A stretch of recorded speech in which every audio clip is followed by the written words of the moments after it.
Hello everyone, please listen to episode 2. The Taoist continued with his story. The governor recently felt upset and was losing his temper easily because he had gone through a lot of cases that had given him a headache. One day, a servant carrying a bowl of soup entered his office and said, "Master, you haven't eaten anything from yesterday. Please have this chicken soup." Suddenly, another servant came to report that there was an old monk outside the door asking for help. The governor didn't want anything to bother him, yet he had believed in Buddhism when he was little. When he opened the door, there was an old monk standing outside and said, "Amitabha, I don't mean to disturb you, but the rain is too heavy outside. May I stay overnight in your house?" The governor immediately replied, "Sorry, there are too many officials coming to visit me. Having a monk living here is really not convenient. Please go find another place."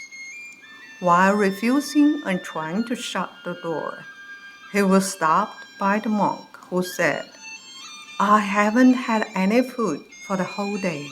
Can you please give me something to eat?" Then the governor shouted loudly, "Bring some leftovers to the monk and let him go quickly." It was very dark outside, and the rain became even heavier. The old monk waited and waited, but nothing happened. Then the monk sighed and left, stumbled through the rain, and collapsed on the street. Yue listened attentively and asked, how come the governor was not kind at all? The Taoist told him seriously, "Yue, no matter who, once entering the human world, he or she is falling into a maze. Because he was not kind, a year later he was killed by a group of his enemies. I think that the governor is really stupid. He will be reborn again, and he will also meet Wang Fu, Feng Er, and also Yin Bao.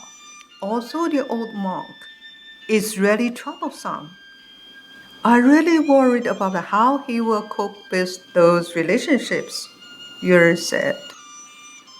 One day, Yue and Jin were happily playing outside. The scenery was really beautiful. Birds were singing in the tree, and beautiful flowers were blooming everywhere.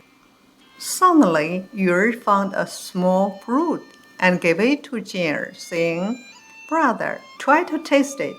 It's really delicious." "Really? If it's delicious, then you keep it for yourself," Jin replied. Then he pointed to a top of the mountain in front of them and said, "That mountain is called Date Spring Mountain. Our master said he will take us there in the future. The buildings there are so beautiful as those in heaven." While looking at the top of the mountain, Yue said, "Brother, are we going to be separated again? I hope it will not be so. We are so happy to be here with our master.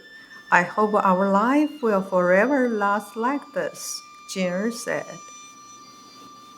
One day in the evening, Yue came back late.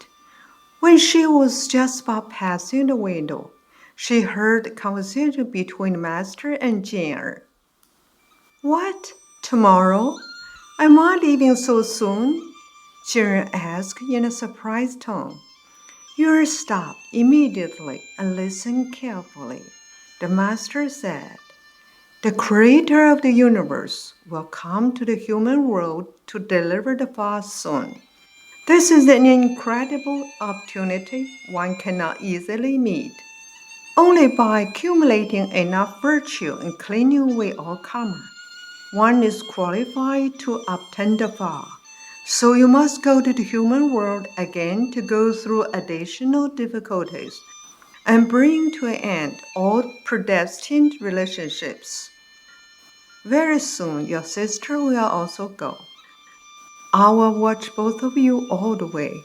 And during the final period, I will meet both of you in the human world. Upon hearing this, Yuri could not hold herself back anymore. She rushed, entered the room, quickly kneeled down in front of the master, and said, "Master, let me go together with my brother." The Taoist looked at her with compassion and calmly said, "Here, be a good girl and listen to me. Of course you will go, but now, I have made arrangement for you already." In the human world, it was the day of Chinese New Year. Every household set fried crackers. Lao Zhang's family celebrated for double happiness. He was 48 years old. He paced back and forth in his study room, when suddenly a maid happily ran into the room and told him, "Born, a boy." To Lao Zhang, no doubt this was the happiest moment in life.